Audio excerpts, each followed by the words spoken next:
Bienvenue dans ce JT spécial Amrae. Le soleil se couche sur Deauville, nous sommes à la fin de la deuxième journée et nous allons vous présenter quelques événements qui se sont déroulés au cours de ces rencontres.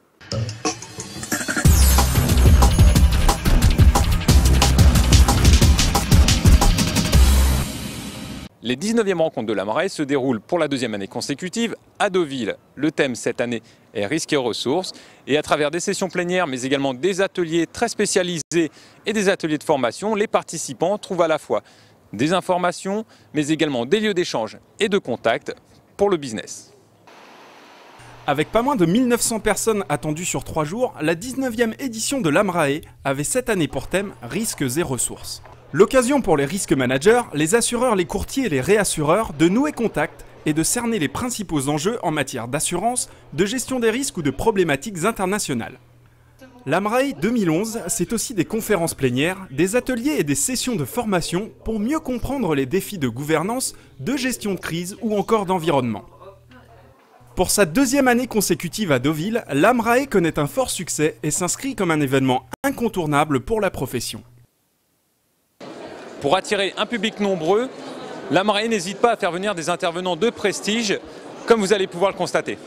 Cette année, l'Amrae a bénéficié de l'intervention de plusieurs dirigeants de grandes compagnies. Ces derniers reviennent en exclusivité au micro de News Assurance sur le niveau des tarifs du marché des grandes entreprises. Il est plus difficile de remonter les tarifs au niveau des entreprises en ce moment sur le marché grand risque.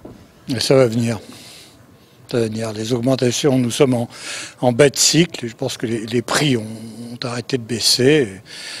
Sur certaines lignes de garantie, on voit déjà des prix augmenter, mais je suis convaincu que les prix vont réaugmenter dans l'exercice qui vient. Nos tarifs sont évidemment calculés pour être adaptés à la sinistralité qui est celle du marché. Donc, même les risques d'entreprise ont été affectés par les événements climatiques. Les risques climatiques n'ont pas frappé que les assurances de particuliers. Mais c'est vrai que l'ingrédient a moins d'importance dans le risque d'entreprise et donc on peut maintenir des tarifs qui sont des tarifs plus modestes en termes d'augmentation sur les risques d'entreprise. À un moment donné, je crois que c'est un peu ce qui ressortait des discussions qu'on a eues aux rencontres de l'Amrae. On ne passera pas à travers les efforts que vont nous demander les mécanismes de réglementation type solvabilité 2. Donc vous avez effectivement une tendance qui est celle du marché. Le rôle de l'assureur, c'est pas d'être totalement décalé par rapport à son marché, c'est d'être toujours un peu meilleur que le reste du marché pour satisfaire son client. Voilà. Donc je ne pense pas qu'il soit nécessaire de fracasser les prix et après de devoir quitter parce qu'on n'est plus suffisamment solide le marché. Donc il faut une constance et je pense que les clients apprécient la régularité, la fidélité et la constance, qui sont des vertus cardinales. Voilà, c'est la fin de cette édition spéciale du JT News Assurance à l'Amrae. Je vous donne rendez-vous à l'Amrae dès l'année prochaine. Et sinon, chers internautes, à lundi pour un JT News Assurance.